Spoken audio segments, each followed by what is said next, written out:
Kesän lähestyessä aiheenamme on luonto ja luonnossa liikkuminen. Seuraavaksi menemme kuulemaan asiantuntijoita aiheesta ravitsemusretkellä. Tänään kesäpöydän ääreen on kutsuttu 2 asiantuntijaa. Elämäntapa luontoliikkuja Unelma-matkaaja, tervetuloa. Päivä. Sekä elämäntapa vaeltaja ja luonnontieteiden maisteri Jorma Erä. Tervetuloa. Hyvää iltaa ja kiitos kutsusta. Mitä ravintoa, Unelma, sinä käytät retkellä luonnossa? No voi kuule tokkisa, kun minä mehtään lähden, niin minä en mitään ota mukaan, mutta kun minä tuun takaisin, niin mulla on reppu täynnä tavaraa.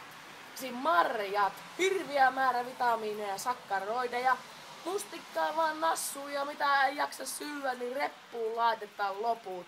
Ja sienet, niin kuin mutsus puenut ihmiset, niin samat ravintoarvot kuin lihassa ja kalassa. Aivan hyvin menee. Ja sitten kun puu tulee vastaan, niin neulasia sieltä suuhun vaan. Kannattaa pureskella ja sylkästä pois. Ei saa mielestä.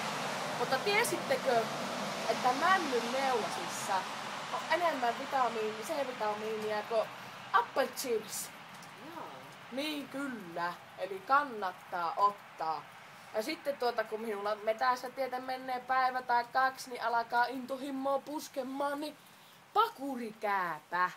Ihmiset jauhetaan pakurikääpä ja miehelle vähän kielen alle, niin kyllä lipido alkaa syttymään.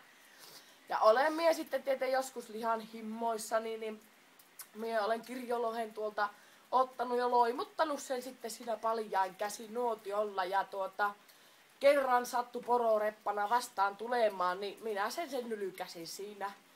Kaikki kannattaa käyttää hyövyksi, mitä porossa on, mitään ei saa hukkaa heittää. Ja sitten tärkeä asia ainut, mitä haluan sanoa, niin ihmiset, mitä ikinä keräättekin, niin pitää tietää. Suomessa on yli 50 myrkyllistä sientä. Ei syödä niitä, mitä ei tiedetä. Kiitos, Unelma. Jorma, minkälaista ravintoa sinä käytät lyhyemmillä retkillä luonnossa? Ensinnäkin Unelmalle kiitoksia tästä erittäin mielenkiintoisesta näkökulmasta, mutta minä suosin näitä asiantuntijoiden valmistavia ja ravintoarvoltaan oikeanlaisia ruokia, joita saa muun muassa retkeilykaupoista ja ihan normaaleista marketeistakin nykyään. Näissä erityisen hyvää on se, että nämä ovat äärimmäisen säilyviä sekä helposti mukaan mahtuvia. Ja se, mikä tekee minulle tästä erityisen mieluisan, on se, että en tarvitse erillisiä astioita välttämättä. Tämä pussi, kun sinne lisää veden, niin sen pystyy syömään sen ruoan sieltä samasta. Ja leipä on hyvä lisätä jokaiseen näihin ruoka-annokseen mukaan, antamaan energiaa ja hiilihydraattia. Sitten myös illalla on hyvä herkutella tekasta vaikka lätyt siinä nuotio ääressä. Kiitos, Jorma. Se oli todella mielenkiintoista. Palaamme vielä studioon, jossa meillä odottaa 3. asiantuntija. Meillä on studiossa 3. asiantuntija, Kiira Korpi, eräopas ja Lapin eksyneet yhdistyksen koordinaattori ja opaskouluttaja. Tervetuloa. Kiitos. Minkälainen näkökulma sinulle muodostui asiantuntijana näistä 2 edellisestä ravintomallista?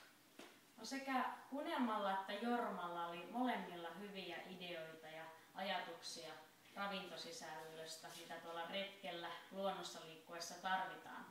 Haluaisin näin kuitenkin asiantuntijana painottaa, että lyhyemmillä matkoilla ravintoarvo sisältö saa olla ihan samanlainen mitä muutenkin arkielämässä. Eli se suurin osa koostuu hiilihydraateista, proteiinit ja rasvat.